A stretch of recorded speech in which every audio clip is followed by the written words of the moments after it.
Hi hello வணக்கம் and welcome. இது நம்ம சேனல், நம்ம பேசுவோம். எஸ்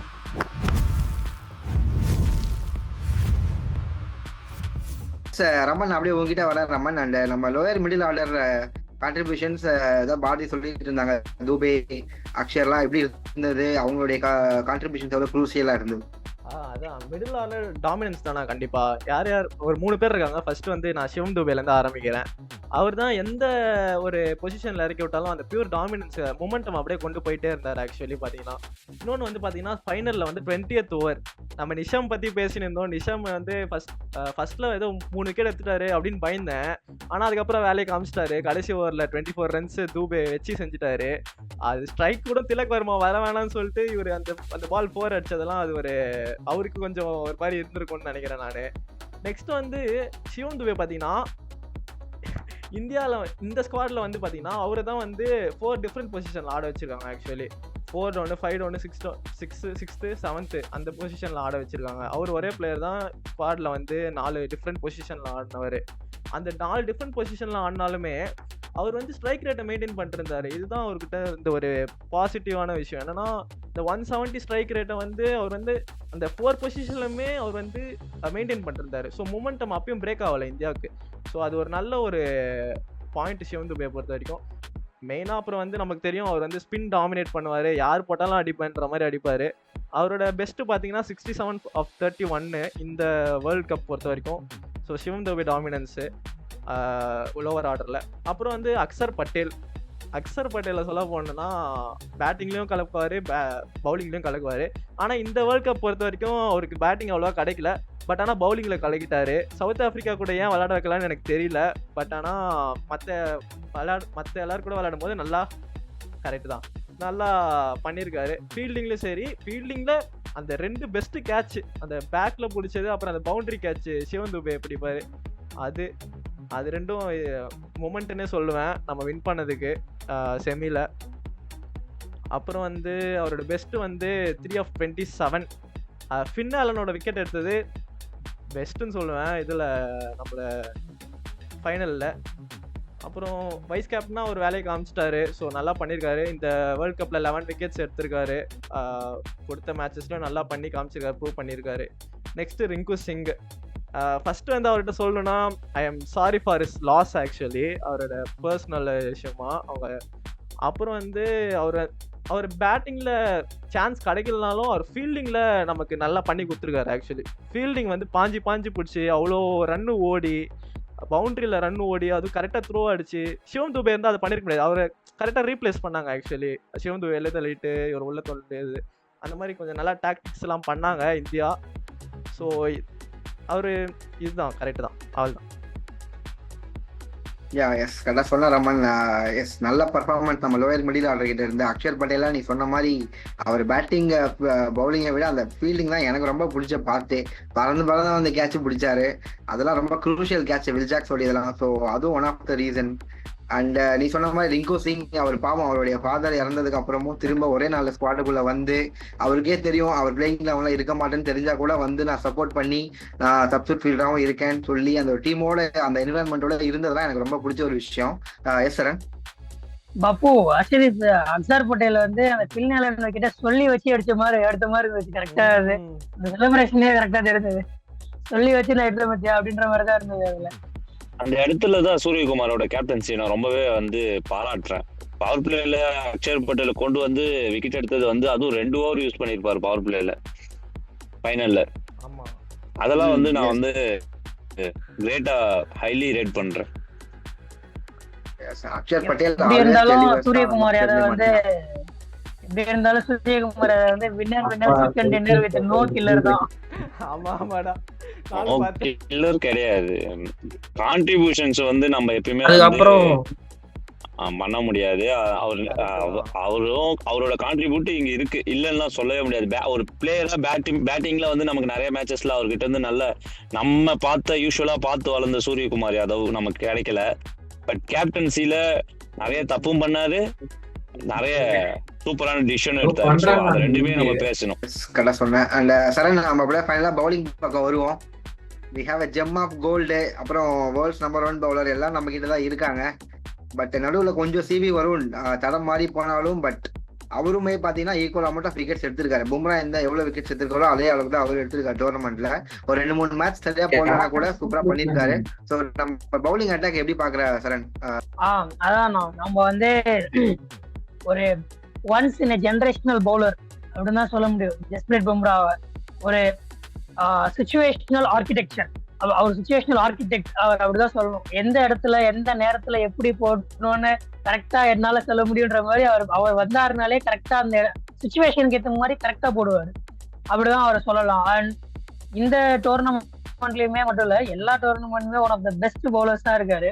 இது வரைக்கும் அவரோட பெஸ்ட் ஸ்டாட்ஸ் இப்ப பாத்தீங்கன்னா 554 பால்ஸ் போட்டிருக்காரு. இந்த வேர்ல்டு கப்ல கொடுத்த ரன் வந்து மொத்தமே 531 ரன்ஸ் தான் கொடுத்துருக்காரு. ஒன்லி 35% ஆஃப் பவுல் இதுலதான் வந்து போயிட்டு இருக்கு. அதே மாதிரி ஒரு ரெக்கார்டு வச்சிருக்காரு, என்னன்னா அவரோட ஃபைனல் ஸ்பெல்ல 0% பவுண்டரி. அவர் ஃபைனல் ஸ்பெல்லுக்கு எப்பெல்லாம் வராரோ 0% பவுண்டரியில முடிச்சிருக்காரு. இது வந்து இந்த டோர்னமெண்ட்ல அவருடைய பெஸ்டா இருந்திருக்கு. இது ஒரு லாஷித் மலிங்காவுடைய விக்கெட்ஸை வந்து இந்த டைம் அவர் பிரிட்ஜ் பண்ணியிருக்காரு. மொத்தம் 40 விக்கெட்ஸ் எடுத்து இந்த டைம் முன்னாடி வந்திருக்காரு. அண்ட் இவர் ஒருத்தர் தான் நம்பர் 1 ரேங்கிங் இந்த all 3 formats first bowler to reach அப்படின்னே சொல்லலாம். அவர் தான் வந்து ஸோ இப்படிப்பட்ட ஒரு பவுலர், ஒரு ஜெனரேஷனல் பவுலர் நம்ம டீம்ல இந்தியாவுக்காக எவ்வளோ இருந்தும் நம்ம கப் அடிக்கலன்னா தான் நம்ம சொல்ல முடியும் கப் அடிச்சிருக்கோம். இவர் அப்படியே வச்சிருந்து பொத்தி செல்லத்தை பத்திரமா பார்த்துக்கிட்டு ஒன்னும் ஒரு 5 வருஷத்துக்கு பத்திரமா வச்சுக்கோங்கடா அப்படின்னு தான் இருக்கும். ஏன்னா அந்த அளவுக்கு அவருடைய பெஸ்ட்டை வந்து கொடுத்துருக்காரு இந்த டைம். ஒரு மேட்சுக்குமே சூப்பரா இருக்கு. அவரோட பெஸ்ட் வந்து இன்க்ரீஸ் ஆகிட்டே இருக்க தவிர எந்த மேட்ச்லயுமே வந்து அவரை குறை சொல்லவே முடியல. அதே மாதிரி சிக்ஸஸ்மே வந்து அவர் அந்த அளவுக்கு கன்சிடர் பண்ணதே கிடையாது. இந்த மேட்சஸ்லயுமே ரொம்ப கம்மியா தான் சிக்ஸஸ் கன்சிடர் பண்ணியிருக்காரு. அண்ட் என்ன சொல்லலாம், அவரோட பெஸ்டா வந்து ஃபைனல் தான் பெஸ்ட்னு நினைக்கிறேன். அவரோட பெஸ்ட் ஃபைனல் தான். அந்த 3 யாக்கர், அந்த என்னடா இது பும்ரா கிட்ட இருந்து யாக்கர் வரவே இல்லையேன்னு கேட்டுக்கிட்டே இருந்தோம். பாப்பா எனக்கு வரும்பா கடைசி நேரத்துல கடைசி மேட்ச்ல இருந்தாலும் சரி, முக்கியமான மேட்ச்ல நான் இறங்குவேன் அப்படின்ற மாதிரி பர்ஃபெக்டான யாக்கர்ஸ் நெயில் பண்ணாரு அந்த மேட்ச்ல. அண்ட் அடுத்து நாம பும்ராவை பத்தி சொல்லணும்னா நிறைய இந்த டைம் ஒரு கீ மூமெண்ட்ஸ் எல்லாம் அவர் ஒரு ஓவர்ல வந்து மஹி அண்ட் சாக்ஷி அவங்க மேட்சஸ்ல நடந்துச்சு. கேப்டன் பால் பிடிச்சிட்டு அவங்க நல்லா பண்ண நிறைய வைரல் வீடியோஸ் எல்லாம் ட்ரெண்ட் ஆயிட்டு இருந்துச்சு இந்த டைம். நல்லா இருந்துச்சு. பும்ரா அவர் எப்படி சொல்றது, no words to say about his bowling தான் சொல்றோம். பெஸ்ட். ஆமா, 14 விக்கெட்ஸ் பாருங்க. சடனா சிவி வருண் தான் வந்து ஹையஸ்ட் விக்கெட் டேக்கிங்கா இருப்பாருன்னு நினைச்சேன். பட் சடனா இந்த மேட்ச்ல வந்து 4 விக்கெட் எடுத்த உடனே ஹையஸ்ட் விக்கெட் டேக்கிங்ல வந்து அவர் வாங்கிட்டாரு. கொடுக்கலாம். அதே மாதிரி நிறைய கான்ட்ரிபியூஷன்ஸ் ஒரு ஓவர்லயுமே அவருடைய முக்கியமானது இருக்கு. அந்த நம்ம டஃப் மேட்ச் வின் பண்ண வேண்டிய மேட்சஸ் அந்த 16th ஓவரும் அந்த 18th ஓவரும் போலிங் போட்டது செமிஸ்ல தான் நினைக்கிறேன். 8 ரன்ஸ் அண்ட் 6 ரன்ஸ் மட்டும் தான் அந்த ஓவர்ல போயிருக்கும். ஓகே, எல்லாருக்குமே டெத் ஓவர்னு வந்துட்டா பும்ரா எப்படி பிளே பண்ணணும், ஓகே அந்த ஓவர்ல 6 சிங்கிள் எடுத்தா கூட போதும். அந்த மாதிரின்ற டிஃபென்சிவ் பொசிஷனுக்கு எப்பேற்பட்ட ஹிட்டரா இருந்தாலும் வந்துடுறாங்க. அவங்க ஹிட்டிங் அப்படின்றதுக்கு போறதாவே இல்லவே இல்லை பும்ரா வந்தா மட்டும். ஸோ இந்த மாதிரி ஒரு பவுலர் வந்து நம்ம இன்னும் ட்ரெயின் பண்ணி நம்ம ஒரு 5 இயர்ஸ்க்கு நம்ம அப்படியே வச்சுக்கணும் அப்படின்றத நான் பாக்குறேன். அண்ட் ரமன் சப்போர்ட் எதுலண்ணா பும்ரா தான் ஆக்சுவலி வேர்ல்ட் கப்ல வந்து 4 விக்கெட் ஆள் எதுவுமே எடுக்கல. ஸோ போன ஃபைனல்ல வந்து 4 விக்கெட் ஆள் எடுத்திருக்காரு. ஸோ அது அவரோட ரெக்கார்டை பிரேக் பண்ணியிருக்காரு. அது சொல்லலாம். ரெக்கார்டை அவரே தான் பிரேக் பண்ணணும் நீ சொன்ன மாதிரி. எஸ். அண்ட் சரண் அப்படியே TV Varun and CV Varun நாம பாக்குறப்போ எக்ஸ் ஃபேக்டர் அப்படின்னு தான் நம்ம வந்து பாத்துட்டு இருந்தோம். கண்டிப்பா சிவி வருண் வந்து ஹையஸ்ட் விக்கெட் டேக்கரா இருப்பாருன்னு சொல்லிட்டு நம்ம ஃபர்ஸ்டே ப்ரெடிக்ட் பண்ணதுதான் நம்ம சேனல்லவே. அண்ட் இந்த டைம் என்ன கொஞ்சம் மிஸ்டேக் ஆயிடுச்சுன்னா அந்த ஓவர் ஸ்பின்ல வந்து நல்லாவே போட்டிருக்காரு. அந்த குட் லென்த் பால்ஸ் வந்து 54 பால்ஸ் கிட்ட குட் லென்த் பால்ஸ் போட்டிருக்காரு. அதுல அவருக்கு போடுற குட் லென்த் லைன்ல அவருடைய எக்கனாமி வந்து 6.5 தான். பட் அவர் எப்போ அந்த குட் லென்த்ல இருந்து மிஸ் பண்ணி எக்ஸ்ட்ரா பேஸ் இன்னும் ஒரு 5 to 6 minutes முன்னாடி போடுறாரோ அப்ப எல்லாமே அவரோட எக்கனாமி 15. அந்த மிஸ்டேக்கை அந்த குரூப் ஸ்டேஜஸ்ல ரொம்ப பெஸ்டா போட்டாரு. ஐ திங்க் 4 மேட்சஸ்ல ஜஸ்ட் 9 விக்கெட் சூப்பரா எடுத்துட்டாருன்னு நினைக்கிறேன். அண்ட் அதை தாண்டி அதுக்கப்புறம் மில்லர் அடிக்க ஸ்டார்ட் பண்ணது. நீங்க பாலை தூக்கி போடுறப்பெல்லாம் மில்லர் அடிக்க ஸ்டார்ட் பண்ணதுதான் அந்த கேம் தான் வந்து வருணை வந்து சேஞ்ச் பண்ணுச்சுன்னு நினைக்கிறேன். ஓடுற பால் எல்லாமே ஸ்டேட்ல சிக்ஸ், ஈஸியா ஸ்டேட்ல எப்படி ஆடணும்னு காமிச்சிட்டாரு. ஸோ அதுல இருந்து நல்லாவே வருண் அடிக்க ஆரம்பிச்சிட்டாங்க. அண்ட் நல்லா இருந்துச்சு. ஓகே, ஆனா அவருடைய கான்ட்ரிபியூஷன் அந்த ஒரு விக்கெட் எடுத்து ஆடணும், ஒரு முக்கியமான விக்கெட்டை கேம்ல எடுத்துருவாரு. அது அவரே வந்து ப்ரீ மேட்சஸ் சொல்லியிருந்தாரு. கரெக்டா அந்த ஒரு விக்கெட் அவர் எடுத்துட்டாரு. அண்ட் ஃபைனல்ல டிம் சைஃபர்ட்டோட விக்கெட் எடுத்தது நான் குரூஷியலா பாக்குறேன். அந்த ஒரு விக்கெட்டுமே வந்து கேம் சேஞ்ச் பண்ணு. ஏன்னா அவர் நல்ல ஃப்ளோல இருந்தார், 56 ரன்ஸ் அண்ட் நோன் பால்ல வந்து அடிச்சிருந்தாரு. ஸோ அந்த விக்கெட் வந்து நமக்கு ரொம்பவே இம்பார்ட்டண்டா இருந்துச்சு. குரூப் ஸ்டேஜஸ்ல பாகிஸ்தான் கூட போட்ட அந்த ஓவர் அதுவுமே வந்து சூப்பரா இருந்தது. அண்ட் நாம அப்படியே அர்ஷதீப்க்கு போனோம் அப்படின்னா ஒரு லக்கி சாம் அப்படின்னே சொல்லலாம் அர்ஷதீப். ஏன்னா ஒரு ஃபர்ஸ்ட் ஓவர் ஸ்பெல்லா இருக்கட்டும், அவருடைய கண்டிப்பா 2 ஓவர் வந்து பவர் பிளேல போட்டுறாரு. அண்ட் ஒரு ஓவர் வந்து மிடில் போட்டாரு. அந்த டெத் ஓவர்ல ஒரு ஓவர் கண்டிப்பா அவர்கிட்ட இருந்து அந்த ஒரு ஓவர் மினிமம் 8 ரன்ஸ் தான் போகுது. அதுவும் அவர் வந்து பவர் பிளே ஸ்விங் பெஸ்டா போயிட்டு இருக்கு. அண்ட் இந்த மாதிரியான ஒரு லக்கி சாம் நம்ம டீம்ல வந்து இருக்கிறது ஒரு பெஸ்டா நான் பாக்குறேன். ஏன்னா அவருக்கு இனிஷியலா வந்து நல்ல ஸ்விங் கிடைக்குது. எப்படி நம்ம புவனேஸ்வர் குமார் நம்ம வச்சிருந்தோமோ அப்போ அந்த டைம்ல நம்ம புவி இருந்த மாதிரி இந்த டைம்ல நல்லாவே பால் 2 பக்கமும் ஸ்விங் பண்ணக்கூடிய ஒரு பவுலர் இருக்கிறதுன்றது ஒரு பெஸ்டா நான் பாக்குறேன். அதுவும் லெஃப்ட் ஹேம் பேசர் வந்து இந்த டைம்ல ஒன் ஆஃப் த பெஸ்டா நான் பாக்குறேன். அண்ட் தேவையில்லாத ஒரு வேலை பண்ணாரு மிச்சல் சென்டர் கூட, அது பண்ணிருக்க தேவையில்ல. பட் ஓகே, அந்த டைம்ல ப்ரெஷர் மேட்சஸ் அப்படி ஓகே இருக்கும். அண்ட் ரொம்ப கன்சிஸ்டன்டா இருந்தாரு. அண்ட் அந்த மேட்சஸ்ல வந்து அவருக்கு ஐ திங்க் 15% ஃபைன் போட்டிருந்தாங்கன்னு நினைக்கிறேன். ஃபைனலுக்கு 15% ஆஃப் மேட்ச் ஃபீஸ் வந்து ஃபைன் போட்டாங்க.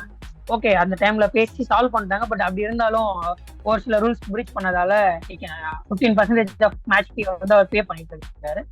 அண்ட் அதே மாதிரி அந்த ஃபர்ஸ்ட் ஓவர் விக்கெட்ஸ் எடுக்கிறதுலயுமே அவர் பெஸ்டா இருந்தாரு.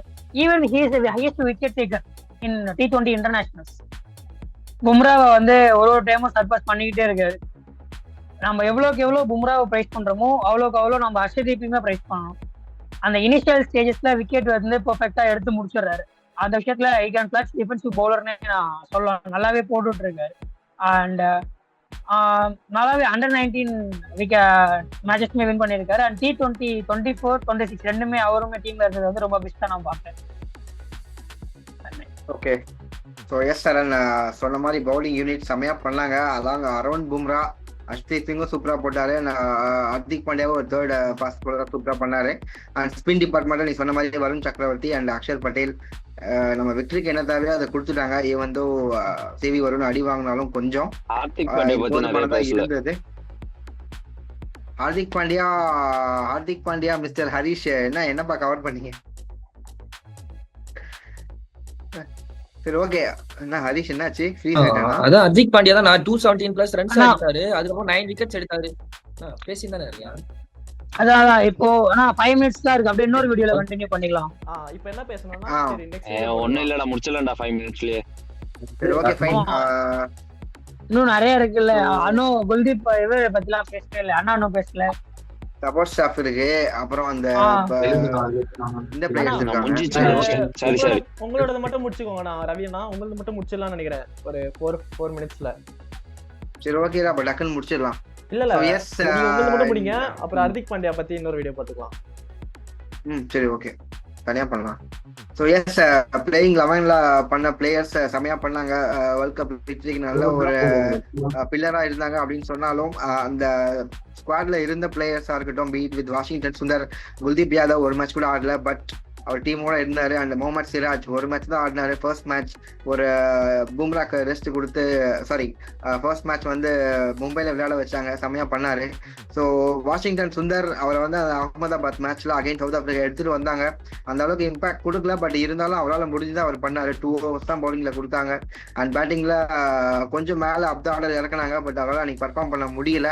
பட் அவரை யூஸ் பண்ண ட்ரை பண்ண அந்த ஒரு தாட்டுக்கு வந்துட்டு எஸ் நல்ல ஒரு ஐடியா தான். அண்ட் சிராஜ் நம்ம எல்லாருமே சொன்ன மாதிரி அவர் ஒரு வாரஸ் தான்.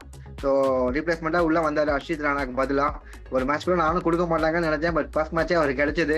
ஃபர்ஸ்ட் மேட்ச் அகைன்ஸ்ட் யுஎஸ்ஏவா இருந்தாலும் செம்மையாக வந்து போட்டார். டாப்ல 2 விக்கெட்டை கைட்டி கொடுத்தாரு. கடைசியாக ஒரு விக்கெட் எடுத்து நல்ல ஒரு மேட்ச் வினிங் பர்ஃபார்மன்ஸாக அதுவும் அவருக்கு அமைஞ்சது. அண்ட் அன்ஃபார்ச்சுனேட்லி குல்தீப் யாதவ்க்கு ஒரு மேட்ச் கிடைக்கல. But even though Kuldeep Yadav அவரோட ரோல் இந்த மாதிரி ஸ்குவாட் மெம்பர்ஸுக்கு எல்லாமே வந்துட்டு ஒரு ரோல் வந்து ரொம்பவே முக்கியம். என்னன்னா அந்த மெசேஜஸை கரெக்டாக பாஸ் பண்ணணும். அப்பப்போ என்ன சொல்றது, அந்த ஒரு கான்வர்சேஷனை வந்து ஸ்டடியா ஒரு ஹெல்த்தியா வச்சுக்கணும் between the coach and the players on the field. So அந்த ரோலுக்கு தான் அவர் இந்த வருஷம் அன்பார்ச்சுனேட்டா வேர்ல்ட் கப்ல இருந்தாரு. எஸ், கோயிங் ஃபார்வர்ட் கண்டிப்பா அவருக்கும் ஒரு சான்ஸ் கிடைக்கும் அப்படின்னு நம்பலாம். குல்தீப் யாதவ் பட் அவர் போன வருஷமும் இருந்தாரு, இந்த வருஷமும் இருந்தாரு. So hats off to team India. நம்ம எல்லாரும் பத்தியும் நல்லா பேசியிருக்கோம். Everyone has worked hard, நல்லா கண்ட்ரிபியூட் பண்ணாங்க. சூப்பரான ஒரு விக்டரி. சஞ்சுல ஆரம்பிச்சு பவுலர்ஸ் வரைக்கும் எல்லாருமே வந்து சூப்பரா பண்ணாங்க. அண்ட் லாஸ்டா வந்து நம்ம சப்போர்ட் ஸ்டாஃபை பத்தி லைட்டா பேசணும்னா, கம்பீர் அண்ட் கோ நம்ம என்னதான் சொன்னாலும் 1-2 மிஸ்டேக் பண்ணாலும் ஃபைனல் மேட்ச் வரைக்கும் சூப்பரா கொண்டு வந்தாரு. எப்ப எந்த சேஞ்ச் வேணுமோ, எந்த ஒரு மூவ் வேணுமோ எல்லாமே கொண்டு வந்தாரு. சூப்பரா கிளிக் ஆச்சு. கம்பீர் அண்ட் கோக்கு ஒரு பெரிய ஒரு hats off, batting coach, bowling coach எல்லாருக்குமே சேர்த்து. And Gambhir along with Suryakumar Yadav ஒரு சூப்பரான ஒரு டாக்டிக்கல் மூவ்ஸ்லாம் கொண்டு வந்தாங்க. இந்த ஒரு வேர்ல்ட் கப் வெற்றிக்கு நல்ல ஒரு கீ பாயிண்டா இருந்தது. ஸோ எஸ், பாரதியோட ஃபைனல் தாட்ஸ் ஏதாவது இருக்கா? இல்ல, ஃபைனல் தாட்ஸ்ன்னு சொல்ல போனா கேம்ல வந்து நிறைய அப் அண்ட் டவுன்ஸ் இருந்துச்சு. ஃபுல் டோர்னமெண்ட் இது ஒரு லாங் டோர்னமெண்ட்டா இருக்கும்போது நிறைய டிசிஷன்ஸ் வந்து தப்பா போக சான்ஸ் இருக்கு, நிறைய டிசிஷன்ஸ் கரெக்டா போக சான்சஸ் இருக்கு. பட் உடனே அவங்க அக்செப்ட் பண்ணிட்டு அதை கரெக்ட் பண்ண விதம் வந்து எனக்கு பிடிச்சிருந்துச்சு. அதை நான் ஒரு கிரேட் திங்கா பாக்குறேன். லைஃப் லெசனாவே ஒரு 2-3 விஷயத்த இந்த ஓவரால் டோர்னமெண்ட்ல நான் பாக்குறேன். ஒன் வந்து எவ்வளவு பெரிய ஆளா இருந்தாலும் ஒரு டவுன் வந்துச்சுன்னா நம்ம அதை உடனே அனலைஸ் பண்ணி அதுக்கு கரெக்ஷன் ஐட்டம்ஸ் எடுத்தே ஆகணும். இந்தியா தான் top most T20 number 1 team. இருந்தாலும் சவுத் ஆப்பிரிக்கா அகைன்ஸ்டா அவங்க நிறைய சேஞ்சஸ் பண்ணி அதுல உடனே வந்து டிஃபீட்டை நம்ம பார்த்த உடனே வந்து என்னென்ன தப்பு பண்ணுன்றது நெக்ஸ்ட் மேட்ச் அவங்க கரெக்ட் பண்ண விதம் எனக்கு பிடிச்சிருந்தது. ஈவன் தோ அவங்க சேம் 11ஓட போயிருந்தாலும் நியூசிலாந்து கூட வின் பண்ணியிருக்க முடியும் தான். இருந்தாலும் பட் உடனே சேஞ்சஸ் பண்ணி அதை கரெக்ட் பண்ணதுனால தான் நம்மளால செமிஃபைனல்ஸ்ல வந்து இங்கிலாந்து கூட வின் பண்ண முடிஞ்சது. அண்ட் தென் ஃபைனல் வந்து ஒன் சைடா வின் பண்ண முடிஞ்சது. ஸோ எவ்வளோ ஃபாஸ்டா நம்மளோட மிஸ்டேக்ஸை கரெக்ட் பண்றோங்கிறது வந்து இம்பார்ட்டன்ட் இன் லைஃப். அதே மாதிரி வந்து நம்ம எல்லாருக்குமே தெரிஞ்சது சஞ்சு சாம்சனோட கம்பேக் ஸ்டோரி. ஸோ சஞ்சு சாம்சனோட கம்பேக் ஸ்டோரியுமே வந்து நான் ஒரு லைஃப் லெசனாக தான் பார்க்குறேன். ஸோ நம்ம செய்ய வேண்டியதை கரெக்டாக செஞ்சுக்கிட்டே இருக்கணும். டவுன்ஃபால் அக்செப்ட் பண்ணணும். அக்செப்ட் பண்ணாதான் நமக்கு வந்து நெக்ஸ்ட் வந்து என்ன பண்ணணும், அப்போ ஒரு என்ன பண்ணணும்னு யோசிக்க முடியும். ஸோ இப்போ வந்து அவரோட டவுன்ஃபால் அக்செப்ட் பண்ணாரு, அவர் பண்ண தப்பை வந்து ரெக்டிஃபை பண்ணாரு, கேமை கொண்டு போனாரு. எல்லா பாலும் 6-4 அடிக்கணுன்ற மைண்ட் செட்டை மாத்தினாரு. லாஸ்ட் வரைக்கும் உள்ள நிக்கணும்னு வந்தாரு. ஸோ அப்ரோச்சஸை MS தோனி சொல்லுவார்ல, ப்ராசஸ் கரெக்டா இருந்தா ரிசல்ட்ஸ் வந்து பத்தி கவலைப்பட வேண்டியது இல்லைன்னு. அவர் ப்ராசஸை மாத்தினாரு. அவருக்கு தேவையான டிசைர் ரிசல்ட் வந்துச்சு. நான் நிறைய வீடியோஸ் வந்து வேர்ல்ட் கப் வின்னிங் வீடியோஸ் வந்து நிறைய பார்க்கும்போது அதில் வந்து ஒரு வீடியோ வந்து நல்லா வைரல் ஆகிட்டு இருந்துச்சு. அவர் வந்து அந்த ஸ்டேஜில் தனியாக உட்காந்துருக்கும்போது ஹர்ஷா போக்லே வந்து போய் உட்காருது. நான் எல்லாருமே அதை நான் எப்படி பார்க்குறேன்னா, என்ஜாயிங் த மூமெண்ட் அப்படிங்கிறது தான் நான் அதை அங்கே பார்க்குறேன். ஸோ அவர் வந்து நிறைய ஹார்ட் ஒர்க் பண்ணார். அந்த ஹார்ட் ஒர்க் பண்ணதை வந்து தனியாக உட்காந்து அதை என்ஜாய் பண்ணுற ஃபீலே தானே நான் நிறைய அதை ஃபீல் பண்ணியிருக்கேன். ஸோ நம்ம எஃபர்ட் போட்டுட்டு ஒரு சக்ஸஸ் வந்துச்சுன்னா அந்த சக்ஸஸை வந்து கொஞ்ச நேரம் உட்காந்து அதை என்ஜாய் பண்ணுறது எந்த தப்புமே இல்லை. அந்த விதத்தில் அவர் அதை என்ஜாய் பண்ண விதமும் எனக்கு ரொம்ப பிடிச்சிருந்துச்சு. ஸோ அதையுமே வந்து நான் ஒரு லைஃப் லெசனாக பார்க்குறேன். இன்கேஸ் உங்களுக்கு சான்ஸே கிடைக்கலனா கூட உங்களால் என்ன கான்ட்ரிபியூட் பண்ண முடியுங்கிறது மேட்டர். ஸோ அதை நான் வந்து குல்தீப் கிட்ட இருந்தும் சிராஜ் கிட்ட இருந்தும் நான் பார்க்குறேன். அதே மாதிரி நமக்கு லைஃப்ல வந்து நிறைய லாஸ் வரலாம், நம்ம நிறைய பேரை வந்து லைஃப்ல வந்து முன்ன பின்ன இழக்கலாம். அதை எல்லாத்தையும் தாண்டி நம்ம செய்ய வேண்டியது என்னவோ அதை செஞ்சுக்கிட்டே இருக்கணும். ரிங்கு சிங்கோட டீம் மேன் எபிலிட்டியை நான் பார்த்தேன். அவர் எல்லாத்தையும் முடிச்சுட்டு வந்தாரு. பட் இது பண்ணாங்க டீம்ல எங்கேயுமே T20 இது ஸ்குவாட் பார்க்க யாருமே யோசிக்காதது இஷான் கிஷன். நான் T20 வேர்ல்டு ஸ்குவாட் அனௌன்ஸ் பண்றதுக்கு முன்னாள் நைட் என் ஃப்ரெண்டு கிட்ட சொன்னேன், நீ வேணா பாரு எங்கேயுமே இல்லாம இஷான் கிஷன் வரப்போறான். ஏன்னா அவன் வந்து டொமஸ்டிக்ல பிளே பண்ண விதம் வந்து ரொம்ப இம்ப்ரெசிவா இருந்துச்சு. ஸோ நான் சொன்ன மாதிரியே டொமஸ்டிக் நியூசிலாந்து டீமுக்குள்ள வந்தா, நியூசிலாந்து டீம்ல வேற லெவல்ல பர்ஃபார்ம் பண்ணா, அங்க இருந்து இந்தியா ஸ்குவாட்ல சூப்பரா உள்ள வந்து செமையா பர்ஃபார்மன்ஸ் பண்ணான்.